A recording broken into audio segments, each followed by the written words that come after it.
Hello. Welcome Hello. to the Everybody Show. Everybody show. Special guest Aloha. She's back. I will speak in Russian accent. We have an exciting episode today where Sophia is going to be sharing about the what diaper situation? Italian diaper situation. Okay. But first I have two quick PSAs that are very live for me that I wanted to share. First, I have been celebrating the past few days, even though I've had a fever and body aches and just been quite sick and uncomfortable. I've been celebrating because that is actually how I used to feel every fucking day of my life for like 2.5 years. And so I've been reminded that like I don't feel that way anymore, and it's beautiful. No, she's here. We are doing Everybody show. We have Aloha. Everything good. So that was first. Good. And second of all was a reframe of this feeling ill. I spent 4 days in a row with a whole bunch of amazing, beautiful people having a lovely experience It's at called a retreat. Solsara. It's called Solsara. And what can happen when spending a bunch of time with a bunch of other people with different immune systems is I could come out of it feeling sick. Meaning much cuddling. Yes, there's a lot of that, and you know what? It was totally fucking worth it. But what I really wanted to say, the reframe, is that my higher self knew that the only way I would clear my schedule and rest and integrate was if I was actually sick. Oh. And so... Also upper limit. Yes. Speak of upper limit. An upper limit is when you have like a peak experience, and rest is required afterwards. You can't handle the joy. You gotta handle the joy slowly. Yeah, titrate. Rest, breath, movement. And allow time for rest afterwards. See? And I had not allowed time for rest for myself. She hit upper limit. I did. And so I am thankful to have had those days. See.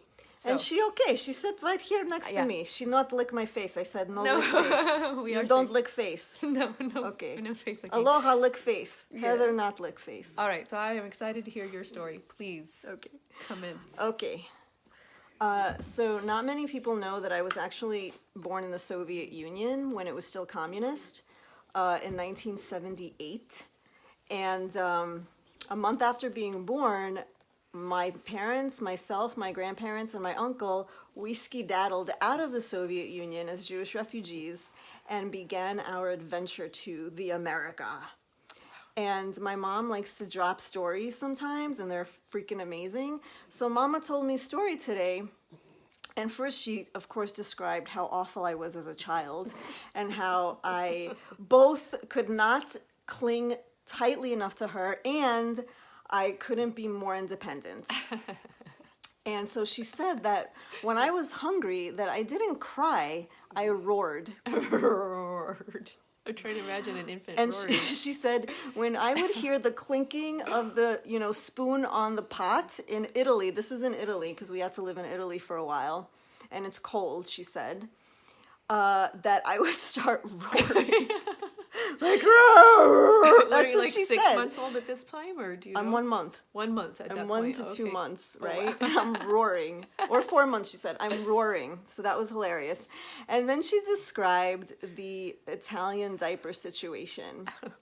So before that point, they were putting, like clots on me and then wringing it out every 5 seconds because, babies shit all the time and pee all the time. So they're like, no, we're going to go get diapers. Meanwhile, they don't speak Italian. They don't speak English. They only speak Russian and maybe Yiddish.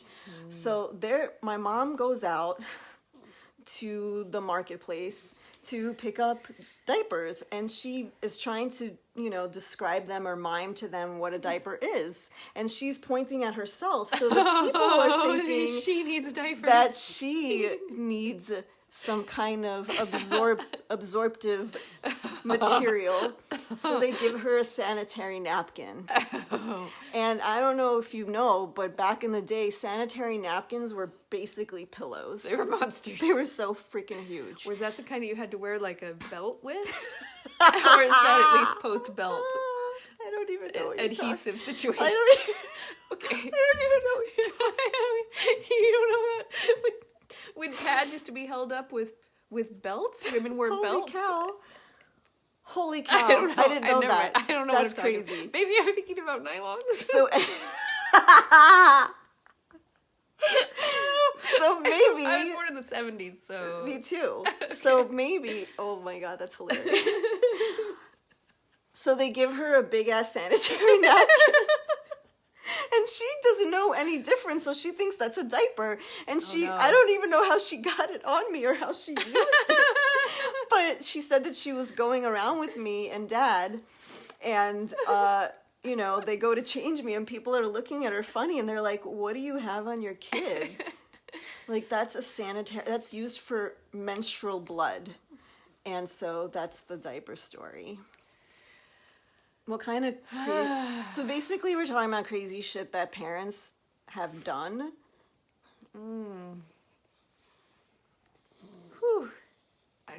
I'm reeling a little bit. That's awesome. How old was your mom? 21. Wow. I cannot imagine at 21 dealing with any of that shit. Oh my god. It was I could not crazy. have handled that at all. No language. They're in a foreign country. They're like Jewish refugees, and they're waiting so that they can go to Brooklyn. Wow. It's crazy. It's absolutely nuts. I kind of want to hear more about that. Like, how did they get from Italy to Brooklyn? You know, I'm not really good at relating this. The first stop was Austria. That's where everybody went. And then you either went to Israel or you went to America. And you weren't really, I don't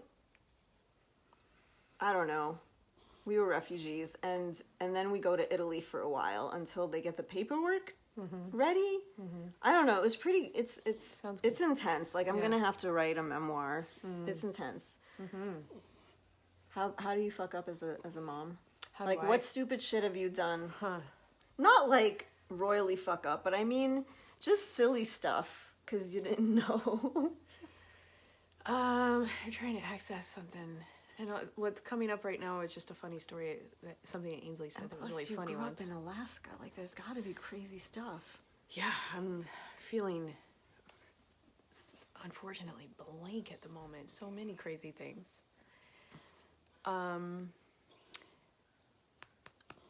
What did Ainsley say? Oh, so trick-or-treating. There was great trick-or-treating around the house that Ainsley grew up in. And there was one year that we went by a house that had a bunch of red lights walking up to the door. And they had some scary stuff, like, right at the door.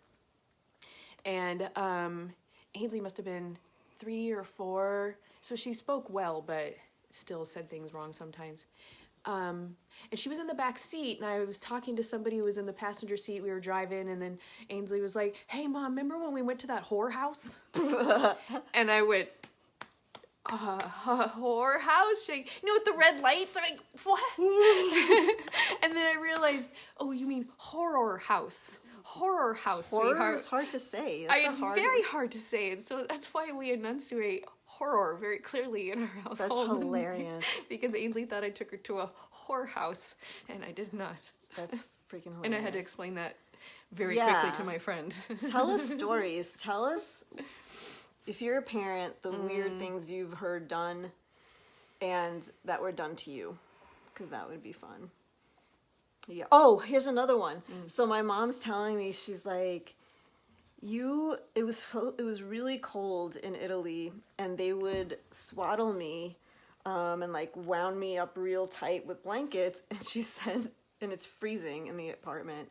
She said in the morning she would find me with like all the things off of me. You were like, hot? yeah, I guess I run hot. Huh. And I was like, that was me asserting my independence already.